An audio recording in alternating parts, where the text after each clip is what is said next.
have a mother who lives alone. Contemplating her circumstances, I approached my husband about the idea of living closer to my mother's house. However, he flatly retorted, We are not moving near your mother's house. We should live with my parents instead. I was shocked. He just disregarded my feelings and tried to impose his will. With a deep sense of frustration, I decided to take matters into my own hands. My name is Isabella. I'm 30 years old.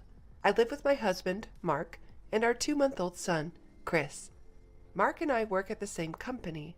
Although we are in different departments, we often work together on projects, and we share a number of acquaintances. We had a grand wedding celebration with our colleagues, and I was determined to make our married life a happy one. Initially, Mark and I lived in his apartment. However, as it was quite cramped, we decided to move. We wanted to have a child eventually, so we agreed to move into a larger apartment and consider buying a house later on. Casually browsing property listings on my smartphone, I started a conversation with Mark. I don't want to quit my job even after we have a child, I said. Mark responded with a smile. You love your work, Isabella. You should do what you like. But it seems that the competition for daycare spots is pretty high. We have to think about that too if I'm planning to return to work. Well, I guess you're right. We'll figure it out somehow. Mark nonchalantly replied, fiddling with his smartphone. I then decided to bring up an idea that I had been contemplating for a while. You know, there's something I've been wanting to talk about, I began. Oh? What is it? He asked. I'd like us to live closer to my mother's house, just in case something happens. Why would we do that? He inquired. Well, you know my father passed away a few years ago, so my mother is living alone now. I want to be able to rush over if something happens. Your mother seems fine. There's no need to worry about that now. Well, yes, but I think it's better to have someone close by who can support us when we have a child. His response was noticeably reluctant. I tried to persuade him further. If it's just the two of us raising the child, it could be quite difficult, right? If my mom is nearby, I believe it'll ease your burden, I insisted. Nah, I can't do that. He countered. What? Why not? Because if we live near her mom, we'll have to see her often. That would be stressful. I understand your concern, but I promise I'll try my best not to burden you. When we have a child, you won't be able to work for a while, which means we'll be living on my income alone, right? So why should I have to deal with the extra stress? Well, in response to my silence, he coldly stated, We're not moving anywhere near your mother's house. But, I protested. After giving birth, you won't be able to contribute to the rent or the living expenses, right? Yet, you're the only one thinking about what's convenient for you. Don't you think that's a bit selfish? Hold on, what kind of logic is that? Sure, I wouldn't be able to work for a few months after giving birth, but does he really need to be so negative about it? Don't you think we should try harder to cooperate as a married couple? My husband's actions didn't make any sense, and I felt that if I continued to speak up, things would not progress in a positive way. We're newlyweds. I don't want to quarrel at this point. Fine. I got it. Leaving these words behind, I left the room. I couldn't bear this atmosphere any longer. Eventually, I gave up on living near my mother's home and decided to settle in an area close to both of our workplaces. After moving, work and our marital relationship were going fairly well, and we were leading relatively peaceful days. One day, I found out I was pregnant. My work was going well, so I felt a little guilty, but my child was my top priority. Taking handovers into account, I worked up until the last possible moment before my family leave. Since I had more free time after starting my family leave, I started visiting my mother more often. My husband Mark was coming home past midnight almost every day due to overtime work. If things continued this way, I would undoubtedly have to single-handedly raise our child after giving birth. As it would be my first child, everything was new to me and I felt a lot of anxiety. One day, I was visiting my mother at home and I blurted out my real feelings to her. Mom, I'm really looking forward to the baby coming, but I'm also very anxious. What's wrong, Isabella? That's not like you. You have Mark, don't you? Mark seems busy with work, and when I asked him to take care of our baby together after giving birth, he yelled at me, saying, How can I, a man, do that? As I explained, my voice trembled and my mother looked worried. I decided to express my feelings clearly to my mother. Hey, Mom, can I come back here for a while after the baby is born? Well, my mother tilted her head and thought for a moment. It's going to be tough at first, and it would be a bit of a hassle for me to commute to your place every day. I would be grateful if you could come over to our house, Isabella. Really? Can I stay? Of course. I'd be happy to spend time with my grandchild, and nothing would make me happier than being able to support my daughter. Thank you, Mom. I'll talk to Mark about it when I get home today. By revealing my anxiety to my mother, my heart felt significantly lighter. Right. I should talk to Mark properly. As a couple, we need to consider our child's future carefully. That night, I talked to Mark about the situation with my mother. However, his reaction was not what I was hoping for. What? Go back to your parents' house? You must be kidding. I'm serious. I leaned forward trying to convince my husband. I'm nervous because it's my first time, and I need to rest for a month after giving birth. I don't think I'll be able to do the housework. That's why I want to go back to my mother's house for a while. That's ridiculous. Who's gonna cook for me? Who's gonna do the laundry? Can't you manage on your own for just a little while, Mark? Huh? I'm out there working and now you want me to do housework too? You're a monster, Mark huffed. But in my confusion, Mark sighed heavily. I get it. I should help out, right? Huh? Help out? That's what I'm saying. I'll assist with childcare. I'll handle the chores and childcare for the first month after birth, okay? That way, there's no need for you to go back to your mother's home, right? Well, I guess so. Okay, then it's settled. I'll help out. This discussion's over. I understand. I wasn't entirely convinced, but the best thing for our family would be if we could work together to raise our child. I felt some apprehension, but I decided to trust Mark's words. I gave up the idea of going back to my mother's home and called my mom to explain the situation. I see. I was looking forward to your visit, so it's a bit disappointing. But it's a good thing, right? Mark said he'll help, hasn't he? That's true, but I thought it would be more reassuring with you, Mom, given your experience with childcare. Oh, there are plenty of couples who take on everything from the start without returning home. You should take advantage of Mark's support and try your best together. Okay, I understand. As I was about to hang up, my mother stopped me. Oh, and what's up? Always tell me when something happens. I'm always on your side, Isabella. Thanks, Mom. I'll try my best with Mark. I needed to work hard to keep from worrying my mom, and so I resolved to take on childcare with my husband. A few days later, our first son was born, and the tumultuous life of parenting began.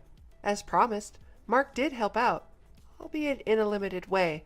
His involvement amounted to doing some light shopping after work and taking out the garbage, tasks I had managed. However, Mark was stubbornly hands-off when it came to childcare. He had never changed a diaper or even made a bottle. I was tired from the unfamiliarity of childcare and had no energy to complain. This kind of parenting life continued for about 2 months. One evening, after putting our son to bed and returning to the living room, Mark arrived home. I'm home. Welcome home. I'll start making dinner, so just wait a bit. What? At least keep something ready to heat up. You're not good at managing things, are you? Well, what can I do? Our little Chris just fell asleep. It's been 2 months and you still can't get him to sleep properly? Never mind. I'll go take a bath first. Have dinner ready by the time I'm out. With that, Mark left the room. What was that about? Who does he think he is? Why does he demand perfection from me when he doesn't contribute to childcare at all? My irritation built, and I wanted to throw something, but I couldn't wake up Chris, who had just fallen asleep. I held back my anger. 30 minutes later, without saying a word, Mark started eating his dinner right after he got out of the bath. As I stared at him, shocked by his behavior.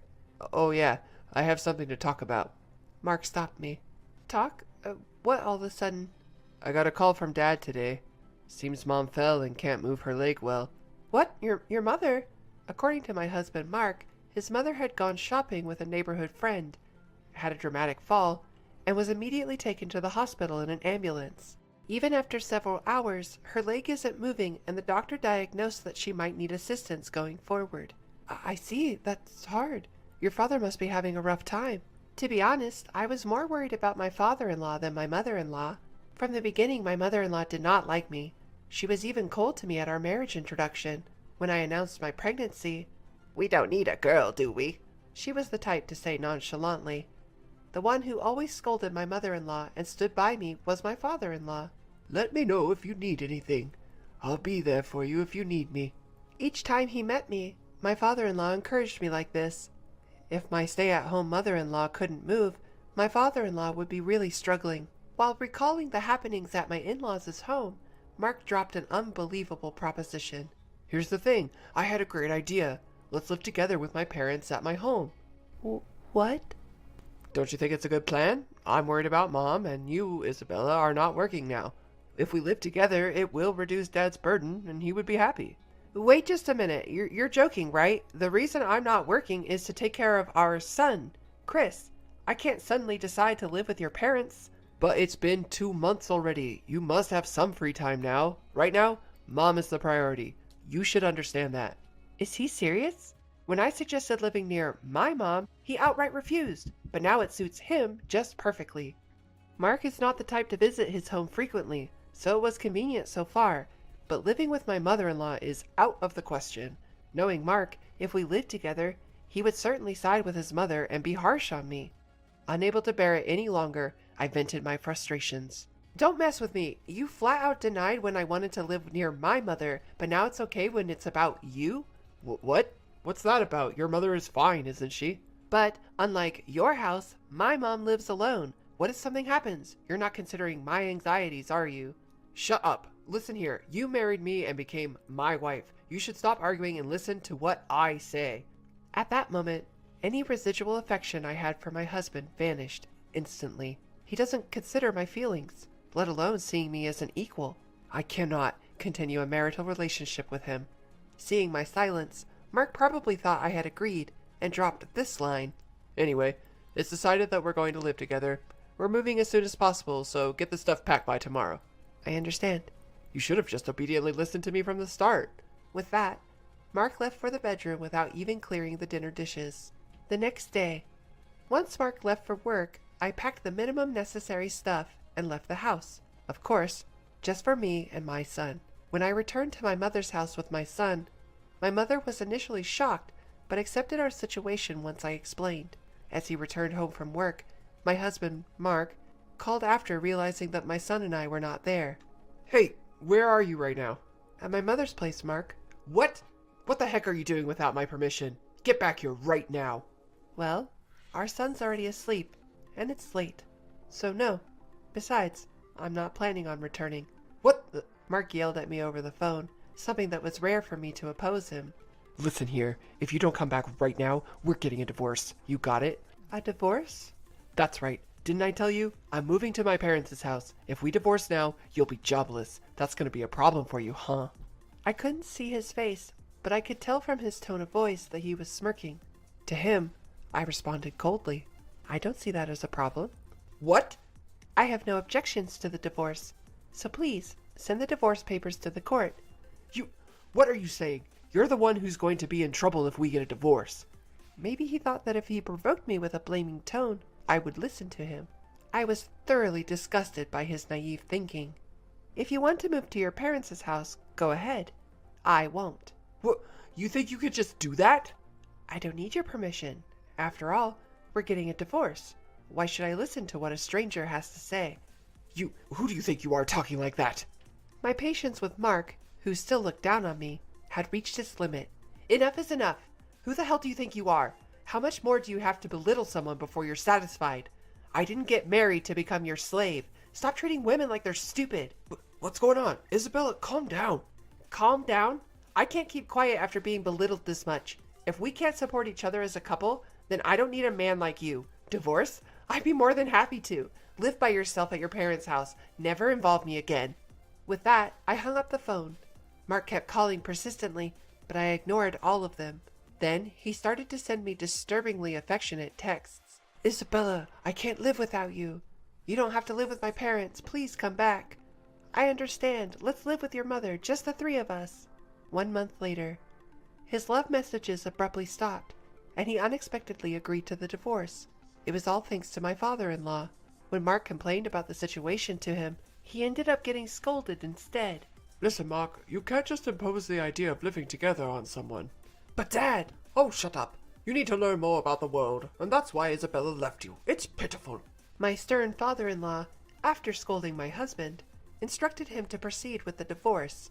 My husband, unable to defy his father, grudgingly agreed to the divorce. I filed the divorce papers that were mailed to us, and we were officially no longer a couple. Afterwards, I received an apology from my father-in-law. Isabella, I'm truly sorry. My foolish son must have caused you trouble, hasn't he? It's all right, sir. It's all water under the bridge now. Live your life your way, Isabella, and thank you for everything. I can't express enough the gratitude to my father-in-law, who has shown nothing but respect until the end. The woman I am today is thanks to him. As for me, I'm in the thick of it, juggling work and motherhood as a single mom. With help from my mother, I strive daily to become a better mother for my son. Being married and being a couple doesn't guarantee happiness. I don't need a husband to be happy.